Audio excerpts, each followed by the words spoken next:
What's up? Hey, how's it going? It is going. Dude, I am so pumped for the Northman tonight. Oh, yeah? Yeah. I got my Viking sweatshirt on. I got a Viking shirt on, underwear, socks. Wow, you're ready to go. Yeah, Vikings, man.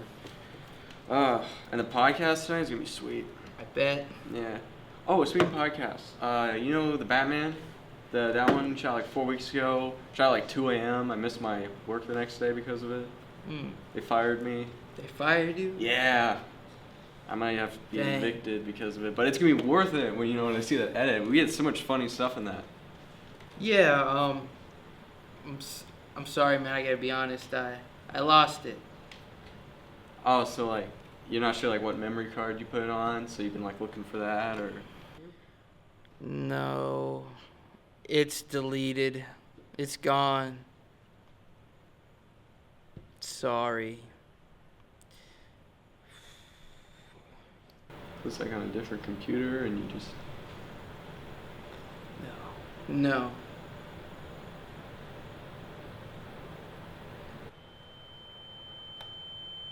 It's deleted. It's gone. Deleted.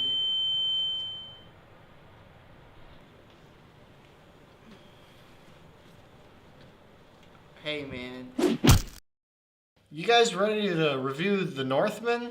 Yeah. I'm so excited to review this movie. I'm a little sleepy, but I've been looking through it. I've been looking forward to this all year, so I'm ready. Yeah. Tate? You ready, Tate? Tate? Huh? Are you ready? Are you ready to review The Northman? Yeah, I'm pumped. I've been looking. I wore my Vikings shirt today. You got a little something. Yeah. Right. Which right. side? Both. It's just kind of all over. Oh. Yeah. Here. All right. Yeah. Kind of dry, Oh, Jason's not joining us today, by the way, guys. Oh. Okay. Where'd he go? A better place. Well, anyway. Welcome to the critically.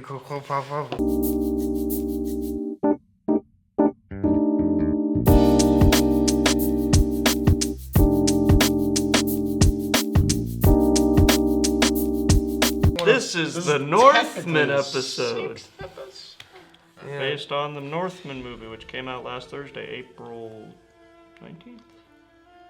I don't know time, man. Wow. Hey, Hopefully we the just- viewers in the future.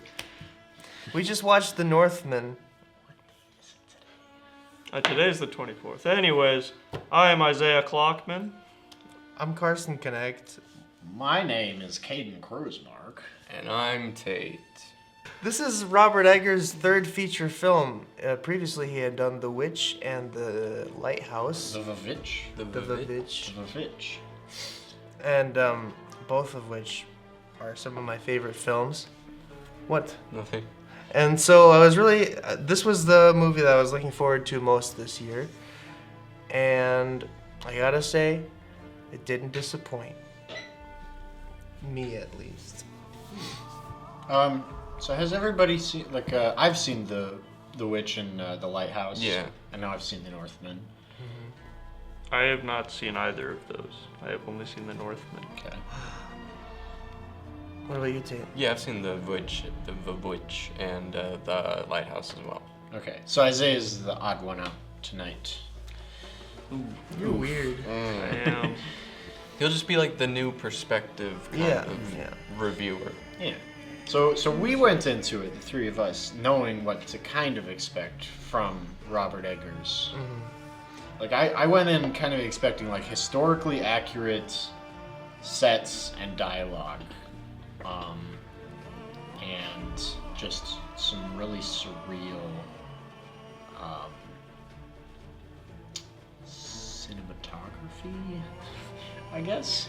I don't know enough about like Viking history to like be like that's so historically. I remember when they would act like wolves and stuff for It's 5.5 minutes straight. It's funny how you're right, like in the fact that I have not researched Viking history.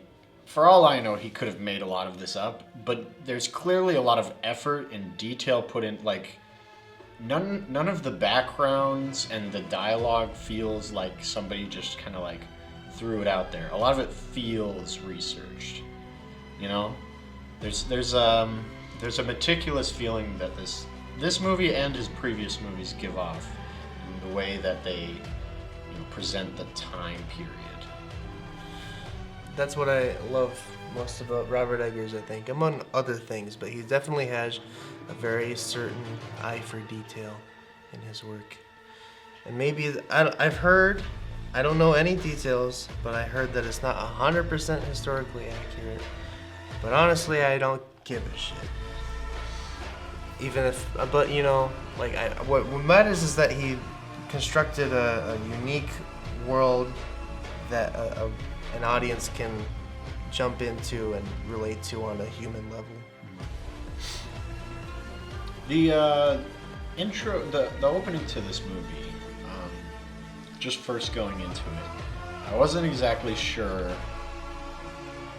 how much I liked it because the previous two, like in high school, I learned a lot about the time period of the witch, like the Salem witch trials and stuff. So I knew, what like to expect when it came to that setting. And the lighthouse feels, closer to modern day than a long time ago. So it didn't feel too jarring, as far as like the way people act in that movie. But this one, I don't know a lot about Vikings, so when they started, acting like dogs and stuff, and it felt a lot weirder than, I was expecting.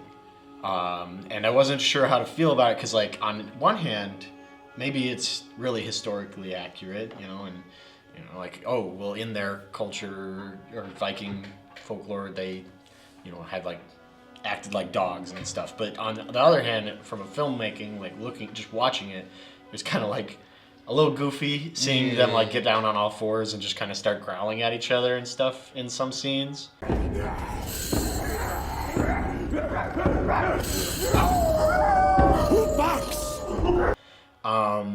But that was just for like the first 10 minutes of the movie, and then I kind of settled into it and kind of got like the very masculine, like Primal vibe that the Vikings were giving off, and the more of them you see, the more you feel like, oh yeah, this is like a big, like, group of people who all like, it feels like a cultural, like, they embrace like this what we see as taboo, like pretty very out of the ordinary, including the whole. The different religions in the movie. Most of it follows Icelandic religion, that being Norse, so the gods, Odin, Thor, the Valkyries, Valhalla. But yeah, it sets a tone right off the bat, because the opening shot is the boats in the water, and it's gritty, and like, it's just how it felt back in the day, I guess. They don't have flashy colors or anything, obviously, but it's like all of a sudden you kind of just get this grit right off the bat, and we hadn't even seen characters until a bit later. So. Anything else on how they felt about just stepping into the movie? I'm kind of on you with it. Like, I didn't really like get into the movie until like 30 minutes in. Like, even after they got past that, I was still kind of like, I don't really, like, I wasn't really into it until. I would say until he like faked being a slave. I'd say that's when I like the movie for me. Like all of a sudden I was like, okay. I can remember exactly when I was like, okay, I'm on board with this. Yeah. Like I was slowly starting to get on board, but the moment that this is before he fakes being a slave, he's with a bunch of Vikings and kind of savage warriors, and they're attacking a town, and he sees somebody steal a child from his mother, and the child's screaming, and it pans over and it just sees him like kind of like staring, and you can tell that he doesn't approve of that, and he's thinking of how he was taken away from his family, or at least that's what I got out of that shot. And I was like, okay, I totally like, now I get his motivation. Like I now like, I'm sympathizing with the character. Like I feel like what he's feeling. I'm on board. That was when I like was like, okay, I'm with these characters. I'm like on board with this movie. Because before that, I was kind of like still kind of like watching and like seeing what's going on. That was when I was like, okay, this is gonna be interesting. I'd say I got into it right about that point as well. Just the first part, yeah, you're soaking it in, but just like when it steps into the years later part when he's ripped away from his family and he's with that tribe of Vikings at the start of the attack on the town was when I was soaked into it, when they're all dancing around the fire, embracing these animalistic, what's the word? Animalistic activities. Yeah. But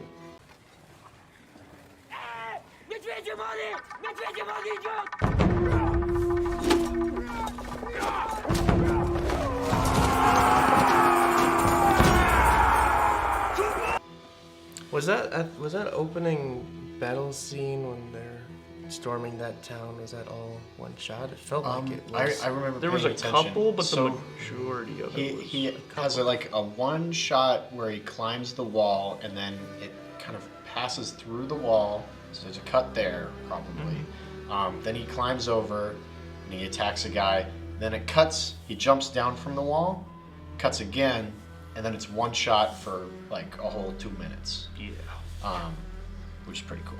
And it's all really bloody Oh yeah. action Yeah. sequence, Um, which I really liked. The whole movie was very convincing. bloody. Yeah, violence and choreography in that. Yeah. There was a couple of spots in that supposed one take where I can see where they might have put a cut, but there was a lot going on with like a lot of people in the crowd in the town running around that I was actually thinking to myself, like, would it actually be easier to put a cut there, or would it be easier just to do it all at once? Because that's a lot of organization of like just where people are and like running around, where maybe they didn't cut there. I don't think they did, because I feel like you just want to like just pass by and just still have everybody running around. Yeah. You know? Keep the action flowing. Yeah. Because the flow in that sequence, oh my god. It was just like the slow, steady movement, and you could just feel them pressing into the town as you followed alongside the camera. Oh. Yeah. Yeah, you wouldn't want to cut too much to take away from that. Yeah, that was a great scene towards just the very beginning. You know, and there's so much more to the movie after that. Yeah. So I didn't spoil anything about the rest of the movie. Like, there's a lot more to unpack, so I highly suggest going to it, especially if you like Robert Eggers. You're not going to get disappointed. It's intense. On the topic of cinematography, he also played with, so in his previous movie, The Lighthouse, he has it all in black and whites, right? And he plays around with color in this one as well, and value and stuff like that. But it's not the film's all in black and white. He has some shots or scenes in black and white, some scenes in color, full color. Most of the movie's in full color, and then he has some where it's kind of really desaturated, kind of black and white, but also like a little bit of color, or he's in black and white, but then there's lighting on him that's in color. Lots of shots that are very monochromatic. Bursting from a black mountain's peak. There, I will drown my father's killer. Follow the vixen's tail. Yes. Which I feel it kind of parallels with The Witch. We're gonna be comparing this movie with his previous works a lot, but only because I've seen all of it and I'm a big fan. I thought that a lot of the shots where they're in fire kind of reminded me a lot of The Witch, just as well as the colder colors where it's like all nighttime and it's all blue. They don't really, I mean, they use like color to their advantage, but it's not a very colorful movie. It's more Yeah, there's very a lot valid. of fire shots in this movie where it's just like a room and then it's just people like are basically just lit by the fire. And so when I was looking at the black and whites and like when he was deciding to do stuff like that, I wanted to try and figure out like why, like because usually there's a reason, and I think every time it's in black and white or something like that, it was usually having to do with something more mystical towards their like more spiritual. So like there's a lot of fate in this movie and like magic. There's one, Anya Taylor-Joy's character like does spells. Yeah, she's like a witch, like a witch, like a witch. Yeah, she went back in time after that movie and just I didn't reincarnation. yeah. I didn't fully like the like magic / like spirit stuff in this movie because like to me, because when you guys were saying like this is gonna be a historically accurate like Viking show, I was thinking like, oh, it's gonna be like, we're watching like the Vikings beat Vikings, but then they had like moments where people were using spells and like Bjork just kind of appears in one scene and then disappears, and I just was like, okay, so like once I accepted like, okay, there's magic in this universe, I was fine. But when it first was going on, I was kind of like, I don't know if I like this because it's like the way I thought this movie would be like I'm like almost like you're watching actual Vikings, but it was more like no, it's like you're watching Vikings if like their mythology was like real and stuff, and like they actually had witches and things like that. During the movie I was thinking what you're thinking, but I kind of disagree with that. Okay? I disagree as well. I don't think.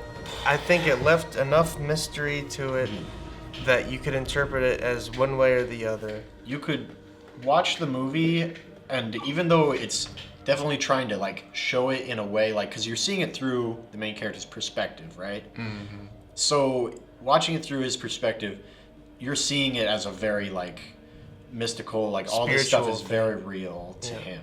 But if you look at the clues that it gives you, like after he fights the skeleton knight, it disappears and then it just cuts back to where he started and he just takes the sword, right? So maybe that was all in his head. They have a lot of stuff like that where maybe this is all in his head. Maybe he's just seeing things. Maybe like Anya Taylor-Joy says a spell and is like, send the boat this way, and then the winds pick up. But maybe that was just coincidence. Maybe the winds just picked up after she said that, Like nothing. Maybe the raven is I'm shown. I'm gonna give a spoiler if I say that. That's how I can't do that. Nothing is shown to be clearly 100% for sure magic. Yeah. It's all possible to be explained away. But it's up to the audience's interpretation, unless you just hate it. But you're saying that like there weren't witches, and they would have to have faith in their religion to. What? Why are you going crazy? Tate, you're acting weird. I mean, yeah, it's a little out of the ordinary, but I think it does play into the part of like the character's beliefs, as well as it definitely helps the whole idea of fate. I think that was one of the bigger meanings. Lots of thematic statements in this movie. You got revenge, obviously. Vengeance, yes. Honor, family. Or did we just omit all spoilers? Okay, now we're gonna get into spoilers. Okay, getting into spoiler territory. Okay. I like this movie. We all like this movie. If you like Robert Eggers, then go see this movie. If you weren't a fan of Robert Eggers, I'd still kind of suggest this movie. In my opinion, it's more accessible to mainstream audiences than his other two movies. I feel like it was a lot more. Not to say that it's worse in quality. That's not what I'm saying. It's just more accessible. I feel like it's a lot more straightforward than his other ones kind of were, where they were more. I don't know, abstract, I guess. Where this one was more like it had like a continuous kind of story sort of thing. And also, I think action movies tend to be more accessible than horror movies. Horror movies can be more psychological, and I feel like a lot of mainstream audiences don't always appreciate psychological stuff. It's like, what does it make me think? Not that this film isn't psychological. This film made me think, and I still don't know what exactly to think. But we'll get into that. Yeah. But that's going to involve spoilers, so highly suggest watch it before you see the spoilers. Yeah. Because, it's fun to go in not knowing what's going to happen. Yeah. I went into this movie avoiding the trailer because I wanted to get a totally fresh experience. I saw the trailer once.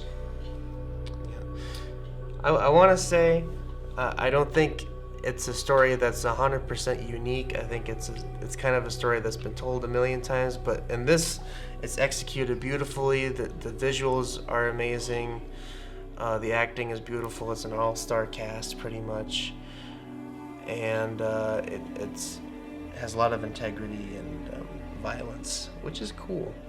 Anyway, let's talk about the major plot points that drive us into the spoiler zone.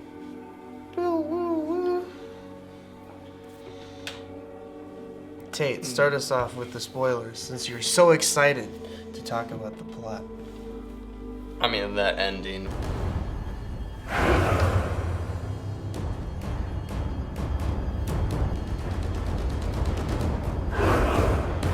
Why go in a volcano?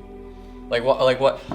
Another thing, at the ending... Because Bjork told him to, man. It was fate.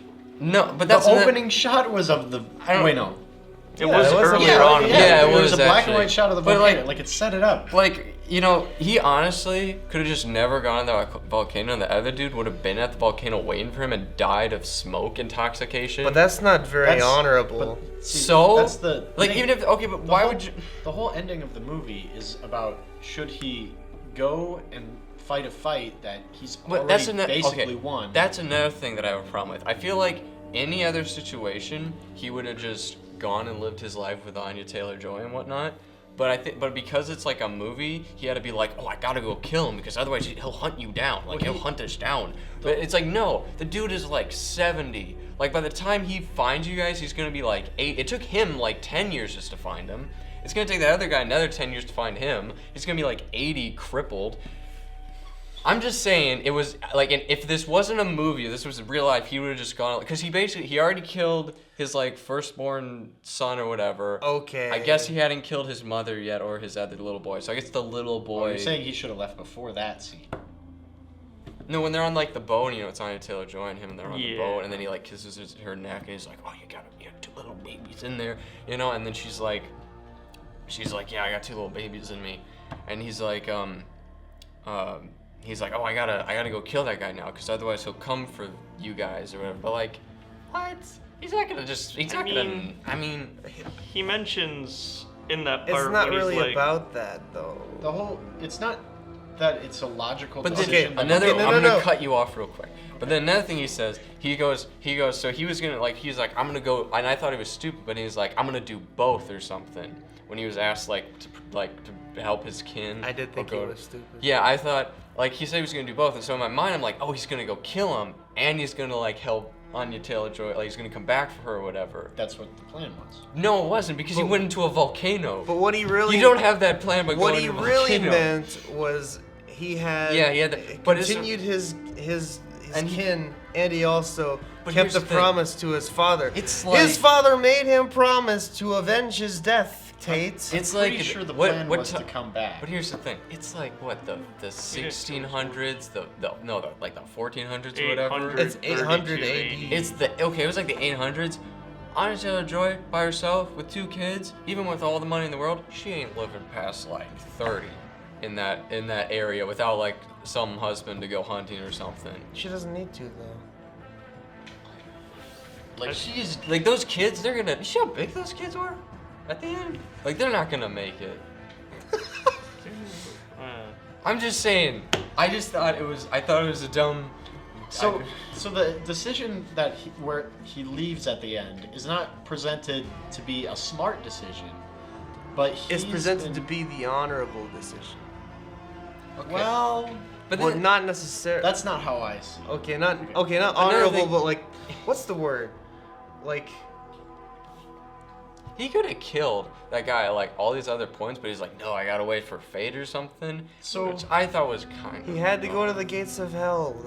They told the him. fate said that he had to choose between supporting his kin, or kindness for his kin, or Hate for his enemy. hate for his enemy, right? And he had to choose between the two of them. And he's like, I'm gonna do both. I'm gonna go kill Fjolnir, or whatever his name is, and I'm gonna come back and I'm gonna support my kids. That was the choice: is support his kids and stay, or go and kill the guy. He's like, I'm gonna go and kill him and come back. But the whole thing is, he's so consumed with vengefulness.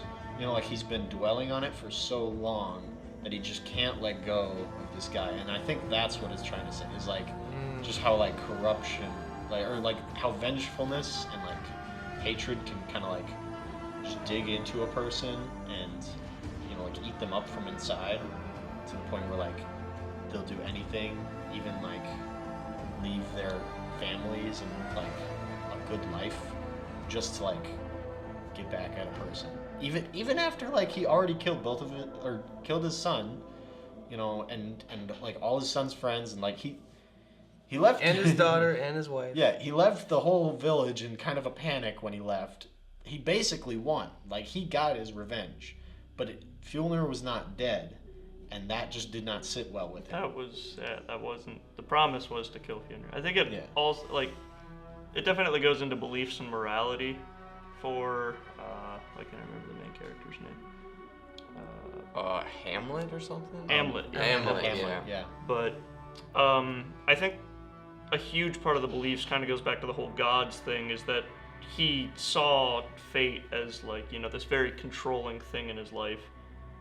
And I noticed there was this huge vulnerability whenever he would approach like these gods, because almost every single scene where he goes into a shrine with like the Odin shrine and the big statue, it was like there were very few times in the film where this character showed this softer, more insecure side. And it started earlier on in the film. He goes in with his father and he kind of knows what's going on, but there's just this like, he looks up at the statue and he just looks so frightened, and then that's also where he gets this is the last tear you will ever shed in fear. Weakness. Yeah, weakness. But it's also when you get to see Bjork, he goes in the shrine that's in this village. I'm a big Bjork fan, by the way. I thought I should mention that. Really? When this movie was coming out, I was like, oh yeah, Willem Dafoe's gonna be in it, Anya Taylor-Joy's gonna be in it. You're like, oh, and Bjork's gonna be in it. I'm like, who? Only Only one of the greatest female songwriters of all time. I'm not a music guy, so I don't really know a lot of musicians. So he started sending me Bjork songs that I could listen to before, in preparation for the movie. She's beautiful. She doesn't sing in this movie. She doesn't sing. And you She don't doesn't even see have her face, eyes. really. She has a beautiful voice. I didn't even know what that was. She was speaking in an ASMR tone. You've shown me her face like 1,000 times. I didn't know that was her until I looked at the credits and I was like, oh, that was Bjork. I didn't know it was her until he leaned over in the theater and said, "That was Bjork." I was starstruck. But yeah, the vulnerability in those shrine scenes, because then later on he goes to Bjork and she reminds him, oh, don't forget you have to kill Mjolnir. But my favorite one was later on in the village when he gets a little bit more control over like telling the other slaves what to do, and he goes up to the Odin shrine in the hut at the top of the hill, and it's Fjolnir, Odin's shrine, and then him just trying to kind of play the part of slave because he knows, you know, fate. He needs to go kill him at the gates of hell. Just the tension in that scene, even though he's just walking through a room, but it's just kind of like, you know, Odin is watching, the gods are watching. I can't do anything here, even though I hate this guy all the way to my guts, you know. Kind of, yeah, goes back to the whole fate thing, but definitely his morality and beliefs lie with more so the gods than his own family, because he abandoned on it. Yeah. I'm glad we don't have fate, guys, because that sucks. Oh, fate brought us to this table. Exactly. At least I don't know what fate's gonna bring me next. I'm very interested in hearing like what themes you guys got out of this film, because like the main things that I was seeing was like how vengefulness can be corrupting and kind of like a toxic masculinity kind of stuff. You know, I don't know, the whole single tier, last tier of weakness thing to me. When I was seeing that in the film, and you know, the whole time he's like being very stoic, but it feels almost like this unnecessary kind of like. You mean like that was what tainted him? He just is being told to be stoic because, you know, he's gonna be king, right? And like, boys don't cry, you know, and like stuff like that. But yeah, I really appreciate your perspective, because you're saying a lot of things that I wouldn't have even, I didn't really think of my first watch through this, you know. We both saw it for the first time today. Yeah. Well, like, you know, when the first time you watch a movie that has like all these different themes, it's a big movie. A lot of people are gonna interpret it very differently. Yeah. I'm interested to hear what you guys. Yeah, different things will step out to different people. One thing that kind of clicked with me is how you said he had to be stoic because he thought he was going to be king soon, his father was going to die. So that was the last year of his weakness. That just reminded me at the end of the film, after the volcano fight scene, he slashes the arm and it seems like he's just sitting there. That is probably the only other time in the film that he shows like this great weakness. And I can't remember if he cries or not at that point. There is one single tear when he dies. But yeah, when you brought up the tear of weakness. But I don't think it's a tear of weakness though, because he won. I mean, this is when he thought he was going to get killed. Technically, it was a draw. Oh, so, but hey, whose head won. was still he got off the guy's head. Oh, I was thinking of the part He where accomplished like his. how you He was all done, and he had gotten his revenge, right? Yeah. That's what was important. It didn't matter if he lived or died. So was it a happy tear because he won, or was it a tear of sadness because now he doesn't get to grow old with his family? Mutant babies with on a droid. Those things were huge. Did you see them? They were growing. They were all grown They up were on like the tree of family. They were like babies, birch but they were forest. like this big, and they're both like sitting behind the hotel, just like. Your father endured me because I bore him a son. No. His affections were only for silver and ratting his horse. I know not if he had heart enough to love you. Silence. But remember when his mother said that his father was actually not as great of a man as he thought he was. I thought that was interesting. That really flipped it on its head. Yes. But You think it's going to be a simple revenge story, and then there's a twist Well, I thought what was that makes interesting. you question everything. Yeah, because they never actually like explained whether that was true or not. Because she even tells him like, "Oh, you just believe me now," with like no hesitation. So I think it's interesting because for all we know, or maybe he was, you know, still like a good man, but she just, you know, she's just kind of trying to get him on her side. Yeah, and so, because she kind of always came across as me as sort of like a deceiver kind of person, because she'd always like go up to the editor and be like, "Oh, you don't let this bother you," or something. Like she'd be like whispering, you know, sweet things into his ear and stuff. You're kind of like one of those like, what's the word for that? It's like a little cricket on the shoulder or something. Oh, conscience. Yeah, like a little like an extra because whenever that other guy with the black eventually gray because he got old, even though he aged fantastically. They are Vikings. Yeah. Yeah, so they should be dead by 40 because it's 800 AD, but We're that's Vikings. not We're built different. Yeah. Anyway, That was Nicole Kidman as his mother. Right? Yep. yeah, I mean, she aged phenomenally in real life, so. Yeah. I did think that was weird because like when they did the years later thing, I was like, but how many years later? I feel like they did it on purpose, so like no matter how old he looked or how old the other people looked, you couldn't be like, wait, I feel like they should have like looked older, you know?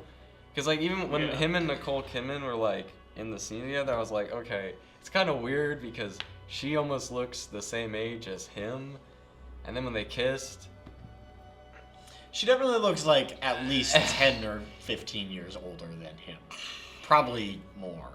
Like to me, she at least looks 15 years older. Okay, I had a, I don't know, how old is Anya Taylor-Joy? Or Anya, was it Anya She's in her Joy-Taylor? 20s, I think. Because like when he met her, I thought at first, I thought it was gonna be kind of like a like a daughter-father relationship kind of thing. Like he'd see her as like, you know, like something of a daughter.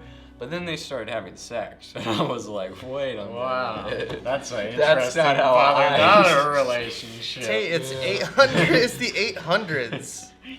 They didn't care about age Also, back they then. took- I what they wasn't want. living They're back Viking. then, I don't Carson. know if I didn't know the They didn't consent portray law. Anya Taylor-Joy as that young. No, she was No. a She's pretty woman, old. Tate. Yeah, she was.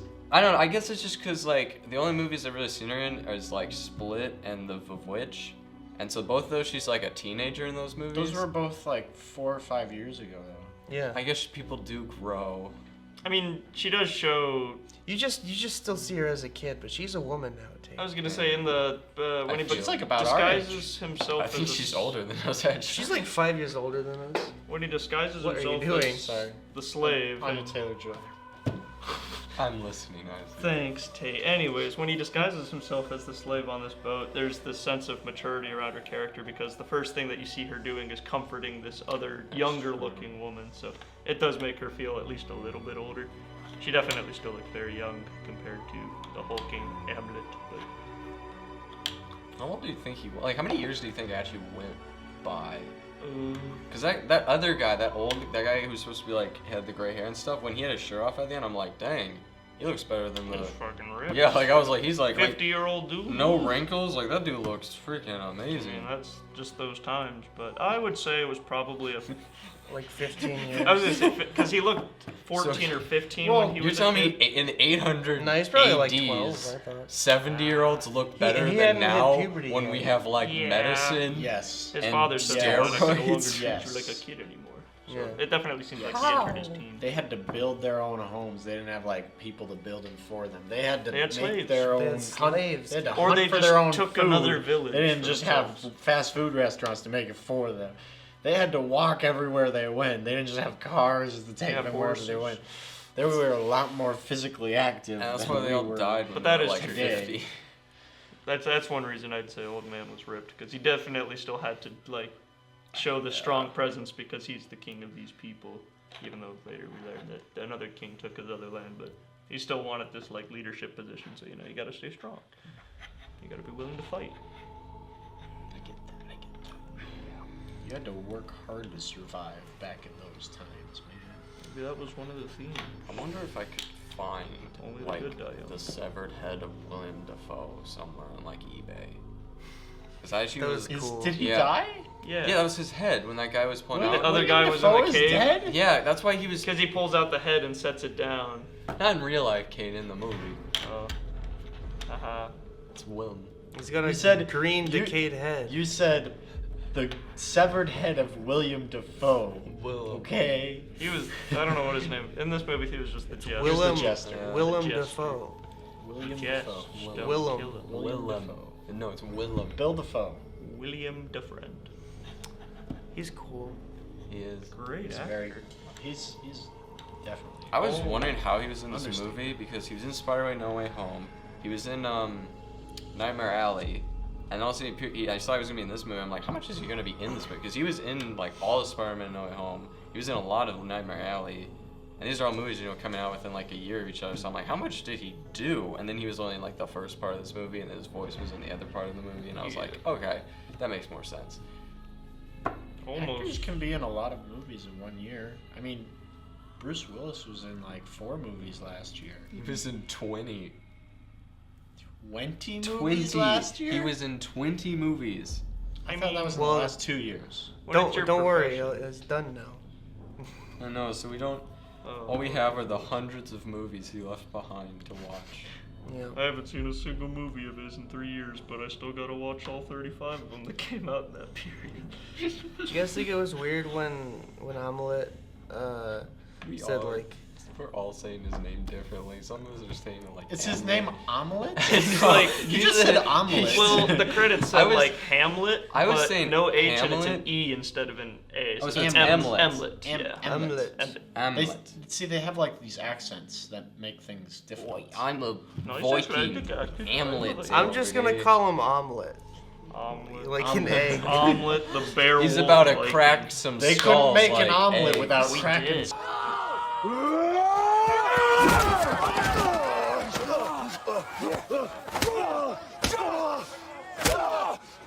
Some eggs. Hey. Huh, that's a reference to the fact that his whole family died. Oh, cracking skulls reminds me of the guy who killed headbutting at the That version was of a badass. game. That was awesome. But that cool sport. I mean, that sport was How did definitely they- okay, interesting. I'd be willing They to didn't play. That was really a good highlight of the win movie. that game though. Like, Show anyone win. like the only reason they won was because he murdered the guy at the end. Like, cause like the other team got more points. I didn't see any rules against that. I guess, but like the other guy got when the little kid fell and landed on like the ball, and they made it look like he had just died. I was like laughing. I was like, ah. I mean, the other guy was like winding up because he wanted to kill him, but Yeah. Omelette killing the tank of a dude, even though he hates Fjolnir That was and his skin. That was yeah, that was a very because powerful technically, it's his stepbrother. Yeah. pretty much. Yeah. You know, and so I feel like when he sees him, like when I was after that scene, I felt like he was like starting to get like a familial bond with that kid. Yeah. You know, even though like they all saw him as lower, he was like, okay, but like you're still my stepbrother. Like you're my. What you about are, the other guy with the long hair who was also That his guy was stepbrother? mean to him, you know. I think of the Yeah, line he's that a he said meanie. too. So He's a meanie. he deserves to get his face bashed. He deserves to get stabbed in the chest in bed. You know, like While like he Jason sleeps. And his Voorhees. heart Not stolen. Jason, the one that didn't come to join us today. Yeah, for that some guy's reason. a mess. Hope he's okay. But yeah, the guy, I really liked the line as well when the older son of Fjolnir says to Omelette when he's walking through, and he's like, "Don't look at me unless I'm speaking to you. You're nothing more than a slave born, even though he used to be royalty." And it's like, you know, you just gotta keep your mouth shut. You gotta play along. Actually, sir, That I was born into That was royalty. another funny scene. I liked it. Well, he starts that, and then the next scene that he's in, he's like, "Look me in the eyes." Yeah, That was a funny detail. I thought it was funny when like he what is it? Omelette looks at him in the eyes, and then he like walks over and punches him, and Omelette just doesn't It move. doesn't do like anything. It didn't even look like he when hit him. when he goes like this and I'm like I thought that was really funny. And they didn't like play it off like he didn't play it off like, oh man, like he didn't move. He literally like just like acts like he did hit him, like and it hurt him. You know, he's like, see, that's what you get. And Omelette's like, Are we just calling him Omelette now? Is that Yeah. just... I guess I don't know, Amulet, It's Omelette. Amulet. Yeah. I'll try to remember. EMLET. There's not a lot of humor in this movie, but when there is, it's really dry and subtle. That's almost makes it funnier. I know there were some parts where I was like, wait, was that supposed to be funny? Because like I thought that was funny, and I think it's being funny, but I'm not sure because they kind of like. I know. I hated the fart joke at the beginning. That was I was thinking like it yeah. reminded me of the lighthouse because I saw an I wouldn't have minded it if they didn't use a stock sound effect that's And it was like like- 100 years old. I'll play it right now. That shit sucked. That's why I didn't. Demonstration.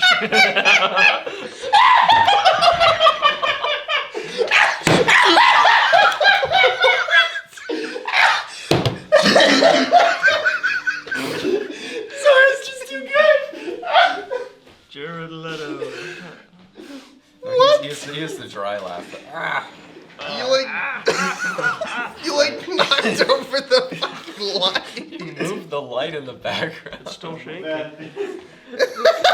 I'm talking about the flex one. You moved that one too. That came out of nowhere. The whole point of fart this sound movie. effect was just too funny, guys. The fart. I love it when they use. He did the same thing in the theaters when it happened. So. I got a lot of weird looks, but you know, I couldn't help myself. To show the bad fart jokes drive you to revenge and Just roll it on the floor, man. And his father said, "That's the smell of my boy, my little baby boy." William Dafoe's joke, I don't know if you guys missed it, but when the father is like, "Show me that you are a man," and the father's like, and then William Dafoe like quickly quips. It's Willem. Willem Dafoe. Bill Dafoe. He quickly quips, and like the refreshments are dining of a king too in the breath, because it was just kind of like a nod to yeah. this is his higher up. He's like, oh, you're still royalty even though you're a barking dog eating a bowl of shit on the ground. Another funny. But Robert Eggers uses a bunch of fart jokes in The Lighthouse, and so when they were doing those like kind It's of a like comedy. gross out jokes, yeah, I kept thinking of The Lighthouse and how he had an interview where he's talking about like, well, when I did The Witch, I made it so serious, and I was like, if I'm gonna do another darker movie, I want to be able to laugh at it, so that's why he added the jokes into The Lighthouse and made it really funny. But I don't know if it blended in as well in this one. Hear me, Odin, all-father of the gods. Summon the shadows of ages past, when the thread-spinning Norns ruled the fates of men. It was a weird. It was wasn't. a weird thing to start with. Yes. I'd say that. Yeah. Well, that's what we were just kind of saying in the non-spoiler part, is that it's like the intro to this movie is very like, it can turn you off. It's I think. it's surrealist in a way Yeah, 'cause, that like, you're when- not expecting it. When this movie started, I was like, oh no, it's gonna be like a really like very spiritual journey type movie, and it's gonna like, I don't know the right word, it's gonna be very a little confusing, like it's gonna be like everything's gonna be like a metaphor for something or something, you know. And then it got more into like a narrative structure where it was like it went from like scene to scene to scene to kind of a thing, instead of just like stuff happening for a while. Yes. Of course, like that stuff made sense in the long run. It's just when it was happening, it kind of just felt like it was just happening for no reasons, kind of thing. This movie, the beginning of this movie, reminded me a lot of The Green Knight, and I don't like The Green Knight. I haven't seen that yet. Yeah, I haven't seen The Green Knight, so me getting insulted by that doesn't really. But mean okay, anything. so when this movie started, I was like, shit, is this gonna be another Green Knight? Because I didn't really like that movie. And then when it got to like we said, like him doing the boat and all that kind of stuff, I was like, oh no, like this to me was a better version of what the Green Knight should have been. But that's my personal opinion. Damn. Speaking of, so The Green Knight's an A24 film. Yes. This is just kind of like a quick Wait, no, this isn't. This is tangent. Yeah. But I thought it was interesting that this film is not an A24 film when his last two were. I think that's because they both didn't do very well at the box office. Oh. He said he was talking about that in an in that I sent that podcast I sent you like months ago, but because I listened to the Deacons podcast and they interviewed him, and he said there was a reason or something he went to this studio instead of going back to them, and I can't remember what it was. See, because like I think a lot of A24 people who like start there, like Ari Aster and the Jordan Peele. Yeah, Jordan Peele. Did he? He's Blumhouse. He Oh, works my with bad. Blumhouse. Cut that I think part. it was Universal. Say what you were saying again. Well, like there's a lot of directors that just kind of stick with A24. You know, I don't really see them like make movies for other studios because A24 is like very make your movie. Yeah. And we will like the weirder the better, the artsier the better. Like we're fine with whatever. Make your movie. Whereas like I feel like other studios might like get cold feet if somebody pitched like The Lighthouse to them. And would be like, really? You want to make a movie that's in a 4:3 aspect ratio and black and white and just two characters? Filming on a really old camera. It's all speaking, like, you know. So, I don't even know what studio this was. No. Yeah. I saw it and I thought, oh, I've never seen a movie from this studio before. Yeah, it's not a big studio, so maybe Yeah. that's why. Still a $90 million budget, though. Yeah. Yeah, he probably wasn't going to like Warner Bros. Asking to make this movie. I don't think Warner Bros. Would have kept it the way it is. They would have cut it up and then they would It would have been like, oh, make a Viking movie, but like, don't do this because that's gonna turn off some audiences. You know, what are you doing? Favorite kill in the movie? The javelin throw. Oh, that was pretty cool. okay. I forgot about that. Let's all pick a different one though. I wonder thinking- if that was like they actually did that. I mean, They not, murdered not a man killing at it, but once. if they actually Caught throw it? a spear at him, tell Did him he to catch catch it. I don't and then think. do a 180. I think that was I all think CGI. I think he just had it in his hand and then did that and it was CGI. It was awesome though because you weren't expecting it. Like, Yeah. Oh yeah. It's from a wide angle and like a spear comes, it's just like, and then Yeah. It's the I fact totally, that I it- totally forgot that shot's technically in the trailers, so you guys have seen it. You guys have seen the movie because you watched I was gonna say, the we're already movie spoiling before. You seen the spoilers? I also liked it when that guy's guts all fell out and then he fell into the fire. Your favorite kill? Well, javelin one was pretty epic, but the one that I was thinking of at first was where he pins up the guy that lost his nose, like at the very beginning of the movie, and he's like, "You lost your nose to a boy, to a cub, and now the wolf's back for more." And then he like just like slowly stabs the knife through his face. Did you guys pick up that the guy with no nose was in 2 other parts of the movie besides the beginning and the end? He had the helmet on. The helmet on when they're wading through the water, Yeah. and then So you couldn't see that he was missing his nose. there was I know that was a cool reveal when he takes the helmet off, and then it's like, I honestly thought when he came back and he was missing the nose and he was like, your son died or something like that. Because he said, "Bring me the head." I thought the king was, or the Fjolnir or whatever his name is, was gonna be like, "Where's his head?" and then kill him or something like that, and then they'd never find him and just assume that he died. But no, that I thought that guy was dead right there, like that he was gonna die. But no, I'm glad he stayed in the movie, even though he didn't have a big part. And then the one other part he was in the movie is, I believe, when they were just in the village and he was just a slave, and it was just kind of this guy's still here. he was in the when they're all get drugged and stuff by the fire. He was the guy. He was the first guy. I think there are a couple scenes where he's like picking on Omelette, Yeah. like He's because in a he's lot a of slave things. and He's in a lot of he's You know, they're Vikings. You're below me. It's like, Anyway, I like the 360 no scope on the kid. That was a pretty cool kill. chuck him off, and while he's Yeah. still Oh. going, just like, whoa.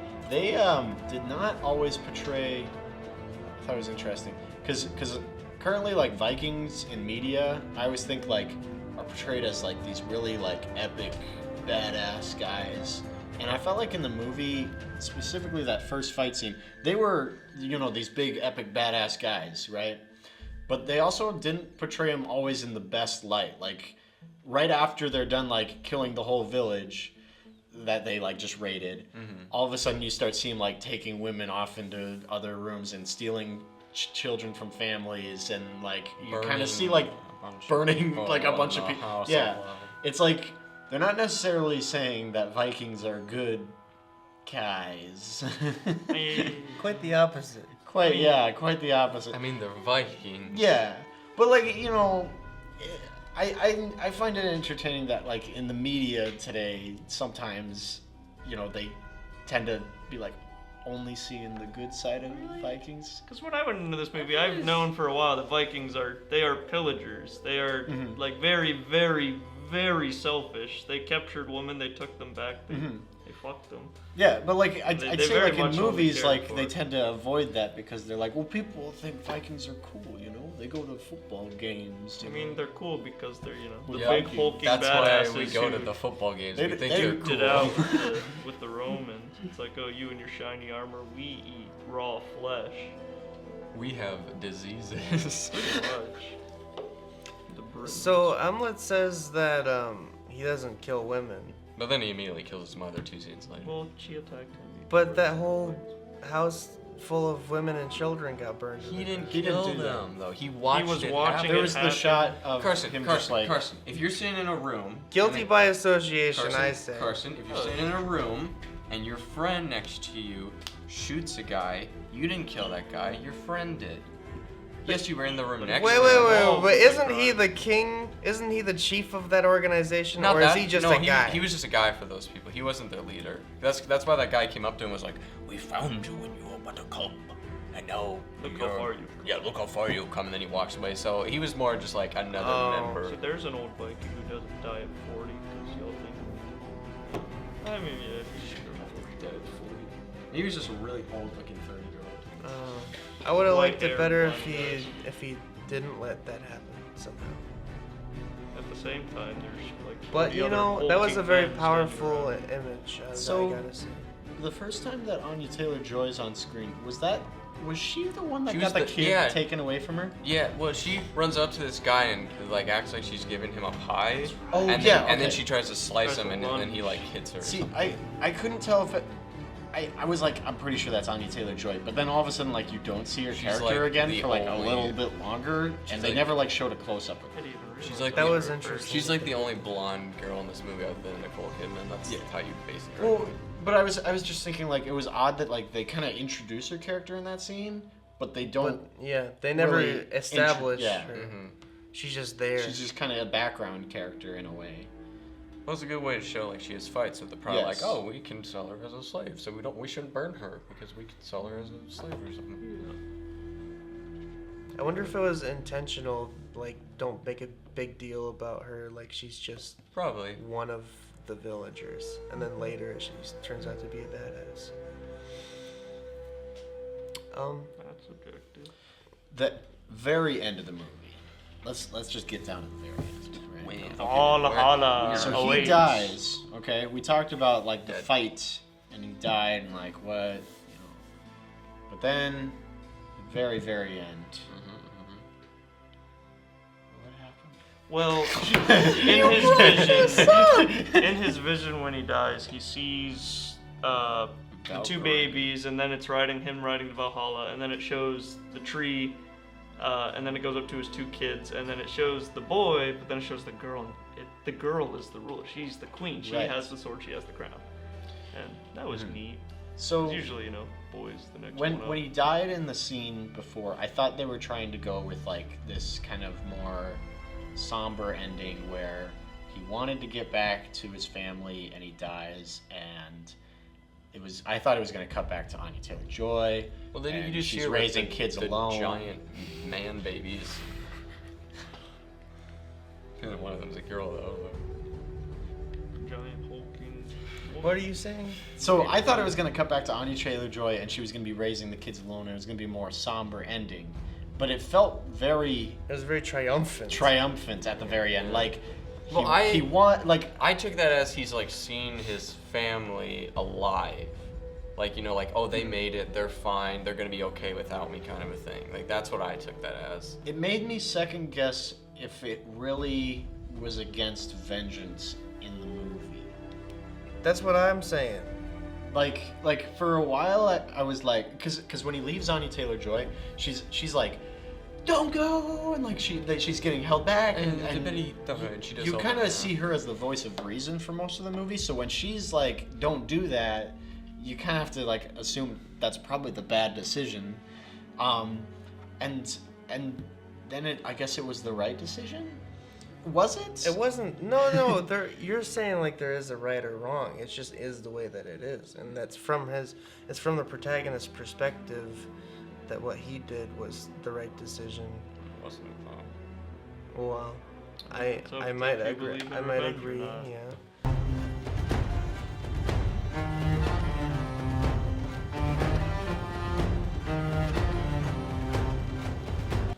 That part's the one that gets you thinking, but Mentioning the horse riding up, those visuals were great, and then I noticed that the drums were timed with the horse hooves. I really liked the music in this movie. the sound. Great music, soundtrack. Minus the fart sound effect. Yeah, if it weren't for that stupid stock sound effect, I'd say, man, this sound is great, but they lost me in the first 5 minutes. I already lost 2 stars. Keep my cool. Keep my cool. So on the note of fart jokes, let's air out the room with our review. Can I briefly mention one tiny more thing? Yeah. Huge props to the location choosers and the set designers. Holy smokes, the scapes in that movie were beautiful. Like, I've never been to Iceland, I've seen photos of it, but that was, I get that it's also one of the biggest roots of Icelandic and Nordic culture, but oh my god. We didn't even talk about the whole setting. Yeah. The Yeah, it was costume design was amazing. The big village, I was like, All wow, of- they probably just built a village out of sticks and that was it. Just like Everything looked like a Vikings. Oh, yes. Even the wooden paddles that they played a sports ball game with. Yeah. It looked Viking-y. Mm-hmm. Where did they get the ball? Oh, probably just coconut. Yeah, probably just made it. They no, made it was like a, a stone ball. A coconut in England. It's fucking like that. Yeah. A swallow. Oh yeah, it was. carrying a coconut. It was filmed on location in Ireland and Iceland. The waterfall scene where we sit in the hot springs thinking, is this Valhalla? It's like, no, it's just beautiful Iceland. Why would you want to go to heaven when you're in Iceland? That's like that's a great advertisement for hey, travel to Iceland. You know, You think you're in heaven, and you'll think you're in Valhalla. You think you died because you were fighting your father's killer, Kidding, there's the gates and a of bunch of hell. ravens came and pecked your rope down. Except, yeah, I can get into that. What? Anyway, Birds? I like. Those were CGI birds, I bet. yeah, I mean they didn't train a bunch of ravens. They didn't train Shut up, you're dead. Oh my goodness. That goes back to the whole, are the gods watching? He thought so. Odin, is that what you do? All right, are Okay, we that ready was to a movie. rate? Kaden, you ready? Yeah. Sure. All right. Are we doing this? Yeah. On the count of 3. 3, 2, 1. Vote. Okay, here we 8, go. 7, 9, so we're 8. A. What does that mean? I gave it an A. Depends on what class you're in. That could mean a 70%. That could be a 90 to 100, Kaden. So. It could be a 95 to. Okay. It's not an A plus, but it's an A. Okay, so that's a 9. That's like a 9. It was an A. You can't do that. If you call it A, and we'll Okay, just what was assume it's yours? a 9. I give it a 7. 7, 9. 9, Yeah. 8. I guess if we round down, it's technically a 9. But if you round up,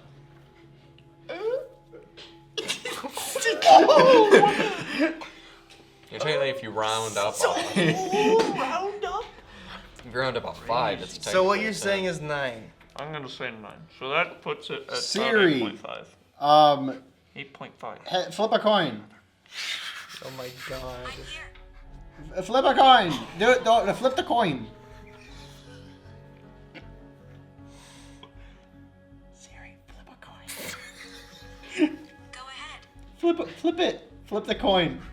Siri, flip a coin. I'm not sure I understand. Artificial heads or intelligence, tails? people. Heads or tails? They're gonna rule us.